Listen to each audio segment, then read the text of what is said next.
Hello दोस्तों, welcome to easy investing. तो ETF के रिगार्डिंग एक इम्पॉर्टेंट न्यूज़ आपके साथ शेयर करना चाहेंगे जो कि आपके लिए काफ़ी इंपॉर्टेंट हो सकती है अगर आप ईटीएफ में स्विंग ट्रेडिंग या इन्वेस्टिंग करते हैं। तो चलिए देख लेते हैं वो क्या न्यूज़ है।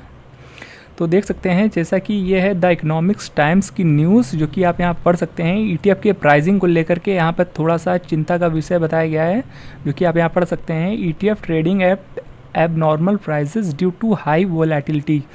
तो देखिए, जैसा कि आपको पता ही होगा, इस वीक इलेक्शन को लेकर के यानी थोड़ा सा पॉलिटिकल व्यू को लेकर के मार्केट काफ़ी उतार चढ़ाव से भरा हुआ रहा है। वोलेटिलिटी बहुत ज़्यादा थी और मंडे से लेके आज फ्राइडे के दिन जो कि आज है 7 जून, तो इस वीक काफ़ी वोलेटिलिटी के चलते मार्केट में जो ईटीएफ्स हैं खासकर उनमें उनके प्राइस में थोड़ा सा हमें कहीं ना कहीं प्रीमियम पे ट्रेड होते हुए देखने को मिले हैं, या कुछ ईटीएफ ऐसे भी हैं जो कि काफ़ी अपने एक्चुअल प्राइस के अकॉर्डिंग डिस्काउंट रेट में भी ट्रेड होते हुए देखने को मिले हैं। तो देखिए, पहले हम आपको कुछ पास्ट की चीज़ें बताना चाहेंगे जो कि इस वीक हमें देखने को मिली है और ऐसा तकरीबन कई ईटीएफ्स में हमें देखने को मिला है। तो हम सबसे पहले हम आपको यही बताना चाहेंगे, कुछ जो फेमस ईटीएफ है उसका एग्जांपल लेके चलेंगे। तो देखिए, सबसे पहले हम आपको बता देते हैं निफ्टी 50 के ही एग्जांपल से। तो देख सकते हैं ये है निफ्टी 50 का इंडेक्स, जैसा कि आप यहाँ देख सकते हैं। तो इस वीक जैसा कि आपको पता ही होगा, मंडे को जब मार्केट खुला था एग्जिट पोल के चलते मार्केट काफ़ी तेज़ी से ऊपर गया था। आपको पता ही होगा, इसी वीक की बात है, मंडे के दिन मार्केट में अच्छी खासी तेज़ी आई थी जो कि आप यहाँ देख सकते हैं। 31 से जब मार्केट 3 जून को खुला था तो मार्केट में अच्छी खासी मूव आया था। पर देखिए, जिस दिन चुनाव की जो वोटिंग का नतीजा आना था यानी 4 तारीख को, तो देखिए 4 तारीख को निफ्टी आपको पता होगा बहुत तेज़ी से गिरावट शो किया था जो कि देख सकते हैं ऑलमोस्ट 6% की गिरावट थी, 5.9% की।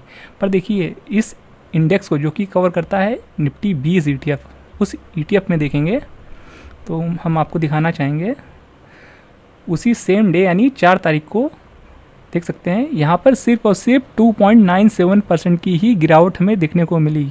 तो ऐसा कैसे हो सकता है, आप खुद सोच सकते हैं कि देखिए, जहाँ 4 तारीख को निफ्टी 50 इंडेक्स 6% गिरा था, जैसा कि हमने आपको जस्ट दिखाया है 6% गिरा था, ऑलमोस्ट 6%, पर उसका आधा ही गिरावट यहाँ आई थी निफ्टी 50 के निफ्टी 20 ईटीएफ में। तो देखिए, पहले आप ये समझ लीजिए कि 4 तारीख को क्या प्रॉब्लम हुई होगी लोगों को। तो जैसा कि हमने आपको दिखाया कि जो निफ्टी 50 था ऑलमोस्ट 6% की गिरावट शो किया था 4 तारीख को। हाँ, पर लोगों ने जिसने बाय किया होगा निफ्टी 20 को 4 तारीख को, उन्होंने कहीं ना कहीं ऊपर के प्राइस पे बाय कर लिया होगा, क्योंकि देखिए निफ्टी 20 सिर्फ और सिर्फ 3% की ही गिरावट शो कर रहा था और एक्चुअल में जो इंडेक्स था 6% नीचे था।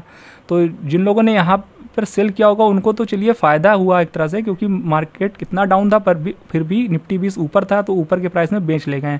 पर फंसे यहाँ पर वो लोग कहीं ना कहीं जिन लोगों ने ख़रीदा था, और ये कहीं ना कहीं उनके लिए एक तरह से नुकसान का सौदा रहा, क्योंकि इंडेक्स 6% गिरा रहा था उस दिन और ये ईटीएफ खाली 3% के आसपास ही गिरावट शो कर रहा था। तो ये कहीं ना कहीं उनको नुकसान हुआ होगा, जिन्होंने बाय किया होगा और जिन्होंने बेचा होगा उन्हें कहीं ना कहीं एक तरह से प्रॉफिट हुआ होगा। और देखिए, अगले दिन का भी हाल देख लीजिए। अब जैसे कि अगले दिन यानी 5 तारीख को आपको इस ईटीएफ में देखिए 0.33% की ही तेज़ी देखने को मिली। ये भी आप ध्यान दीजिएगा कि सिर्फ और 0.33% की तेज़ी देखने को मिली 5 तारीख के दिन। पर आप ज़रा इस इंडेक्स को देखिए, यहाँ पर अगले दिन तेज़ी 3.36% की तेज़ी देखने को मिली थी। तो यहाँ पर जैसे कि देख सकते हैं 10 गुना तकरीबन तेज़ी देखने को मिली है इसके कंपैरिजन, निफ्टी 20 के कंपैरिजन, जो कि 0.3% और कहाँ 3%। समझ सकते हैं कितना ज़्यादा डिफरेंस है। तो क्योंकि यहाँ पर इंडेक्स गिरा भी तेज़ी से था तो अगले दिन उठा भी तेज़ी से, और यहाँ निफ्टी 20 जो था क्योंकि यहाँ पर ये गिरा भी कम था तो यहाँ पर रिकवरी भी अगले दिन हमें कम देखने को मिली। तो देखिए, अक्सर ये हमें प्रॉब्लम देखने को मिल ही जाती है जिस दिन काफ़ी मार्केट में वोलेटिलिटी हाई होती है या हाई ग्रीड एंड फियर का माहौल होता है, बाइंग और सेलिंग का प्रेशर होता है, तो उस दिन ये चीज़ें अक्सर हो ही जाती हैं ईटीएफ के केस में। तो ऐसे में आने वाले टाइम में इन फ्यूचर कभी भी ऐसा ट्रेडिंग सेशन होता है तो आप ज़रूर इस चीज़ का ध्यान रखिएगा कि इन फ्यूचर कभी भी हाई वोलेटिलिटी देखने को मिलती है मार्केट में या फियर एंड ग्रीड का माहौल होता है, तो आप ऐसे में जब भी कोई ईटीएफ बाय कर रहे हैं या फिर सेल कर रहे हैं तो आप कम से कम एक बार उनकी ऑफिशियल वेबसाइट पर जाकर, जिस भी ईटीएफ को बाय कर रहे हैं उसकी ऑफिशियल वेबसाइट पर जाकर के उनकी INAV प्राइस ज़रूर चेक कर लिया करिए कि जिस प्राइस पे आप बाय कर रहे हैं उसका INAV प्राइस सेम है या नहीं है। और एक बार उसके इंडेक्स में भी चले जाया करिए कि इंडेक्स में क्या तेज़ी है, क्या गिरावट है, जितनी तेज़ी है या जितनी गिरावट है उतनी ही ETF में है या नहीं है। और एक बार उनका जिस ETF को बाय या सेल कर रहे हैं उसके पोर्टफोलियो में जाकर भी विजिट कर लिया करिए कि उनके स्टॉक में सेम तेज़ी है या गिरावट है या नहीं है जितनी इस ETF में है। तो ऐसे में आप कहीं ना कहीं चीज़ों को मैनेज कर पाएंगे और ऐसा प्रॉब्लम आपको फेस नहीं करना पड़ेगा।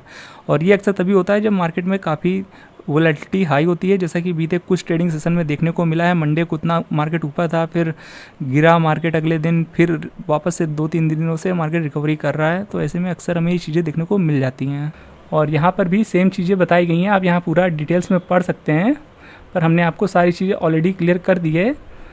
तो यहाँ पर जीरोधा ने भी कहीं ना कहीं वार्न किया है, देख सकते हैं। जीरोधा सैड ऑन एक्स यानी ट्विटर पे कहा है, on June 5, 2024 many ETF seems to be trading at big premium और discount to their benchmark. Please keep these things in mind before buying and selling ETFs. Whenever there are sharp moves in market, ETFs can trade at abnormal premium और discounts. तो जीरोधा की तरफ से भी same चीज़ें बताई गई हैं जो कि हमने अभी आपको जस्ट बताया है। बाकी आप डिटेल्स में चीज़ें पढ़ सकते हैं। आप यहाँ देख सकते हैं सप्लाई एंड डिमांड्स काफ़ी बड़ा इंपॉर्टेंट रोल प्ले करती है, जो कि हमने आपको अभी बताया है।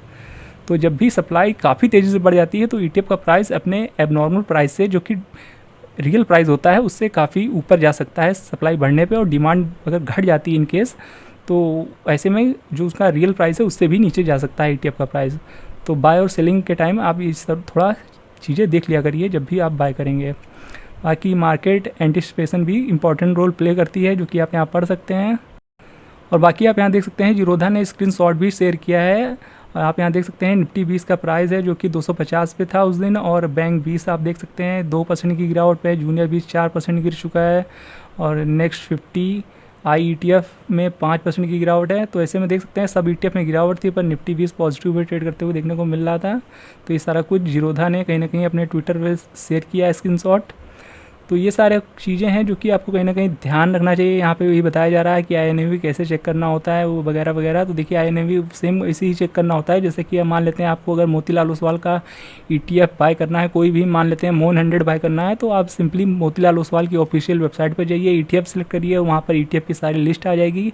आप जिस भी ETF को बाय करना चाहते हैं उनकी INAV प्राइस वहाँ चेक कर सकते हैं। तो वहाँ पर आपका जो INAV प्राइस है, अगर सेम प्राइस आपको एक्सचेंज में देखने को मिल रहा है तो आप बाय कर सकते हैं, कोई प्रॉब्लम नहीं है। अगर बहुत ज़्यादा अंतर है तो आप प्लीज़ उसे इग्नोर कर सकते हैं या कोई और अदर ETF बाय कर सकते हैं। तो छोटा मोटा डिफरेंस है तो उसमें कोई बड़ी बात नहीं होती, उतना तो होता है। 1 रुपये या कुछ पैसे का डिफरेंस है तो उतना ज़्यादा मायने नहीं रखते हैं। यानी अगर बहुत बड़ा डिफरेंस है तो फिर काफ़ी ध्यान देने वाली बातें हैं। तो ये सारा कुछ हम अपडेट आपके साथ शेयर करना चाहते थे, जो इन फ्यूचर आपको काफ़ी मदद करेगी ऐसे ट्रेडिंग सेशन में जिस दिन मार्केट में काफ़ी हाई डिमांड एंड सप्लाई होती है या वोलेटिलिटी अपने हाई पर होती है। तो ऐसे में आपको क्या कुछ करना चाहिए, जो कि हमने आपको ऑलरेडी से बता दिया है। तो आई होप ये वीडियो आपको इन्फॉर्मेटिव लगा होगा। वीडियो पसंद आया हो तो वीडियो को लाइक और चैनल को सब्सक्राइब कर दीजिएगा। मिलते हैं नेक्स्ट वीडियो में, तब तक के लिए गुड बाय।